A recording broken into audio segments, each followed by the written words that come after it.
So I dated a guy who's DL, right? And I went to an art school, so it didn't really bother me. And I just kind of picked up on little stuff. It wasn't really hard to realize that this guy had a little bit of sugar in his tank, but I guess I projected myself as somebody who was unaware. So as long as we continued the relationship, he had the charade going. Out of all of that, there's only one thing that bothered me about that relationship. This guy was tall. He was over 6 feet tall, had dark skin and long dreadlocks. My family thought he was like perfect because he was tall. Like I said, he was tall. He had dreadlocks. He had a lot of money. And he was going to start a business soon. He had put so much of his money up. Very successful guy, very good with his money. Kudos to him for that. But I picked him because my family liked him. And from all looks of it, he was the stable option. Not to mention, I was going to be 25 soon. And here in the South, if you ain't married, you ain't got no kids by the time you 24, you're just playing around in life as far as anybody else can tell it. So I was like, yeah, sure, I'll pick him. I picked him. And he really, really liked me. I don't know why, because as far as I was concerned, he was for the men, but whatever. There's only one thing that really upset me about that relationship. He used to use a lot of like gay slang, and some of it was like prison slang.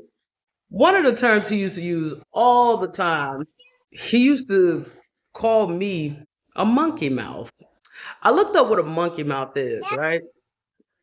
It's a prison slang terminology that refers to a prisoner who do a whole lot of talking and ain't talking about nothing. Most men will consider their women a nag, like she's always saying something, she's always got something to say. But here's the funny thing about me, I don't do all that talking, especially with a man that I'm with, 'cause I don't want to annoy the person that I'm in a relationship with. And let's just be honest, I'm kind of easily annoyed myself. I don't like to do a whole lot of talking. In fact, this guy that I was with, he used to get upset all the time with me because he would call and I won't pick up. Or he would text and I wouldn't text back. And then when we get on the phone, I really wouldn't have much to say. You know, at the time we were both on the road. And I just felt like, what we sitting on the phone for? I see you when I get home. That definition of talking all the time, that didn't really make sense. What did make sense was this guy was self hating. He was a black man who didn't really like black people. He's had a lot of traumatic experiences. He was darker than me. He used to always say people of our complexion look like monkeys. Now, if he were a white man, that would be a big problem. But since he was a black man, it was completely okay. I personally was disturbed by it, but people around him, they would just kind of laugh. And so it was like, to me, I thought that was kind of sad that him being much darker than most people would refer to black people as monkeys. And because my teeth were so straight and white, and in contrast to my darker skin, he used to always say I had a monkey mouth. I looked like a monkey with a straight white smile.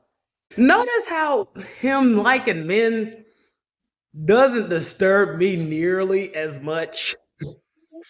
And he had a problem with that. And maybe that's why I was a monkey mouth, because most women would be devastated if they had a man that liked men. But I guess most women actually like the men that they're with. I don't know. I just felt like I was getting to a certain age and it was just time for me to sit down somewhere. The man was tall, dark, handsome with money. What's not to love? So now I fast forward. That relationship clearly didn't work out. And I'm grateful because I hope he find a man that loves him for who he is. But I'm more disturbed by this whole monkey mouth thing, and I almost want to ask him personally, if I didn't talk to you much, how did I talk too much? And I'm hoping that he just don't call me a monkey and hang up in my face.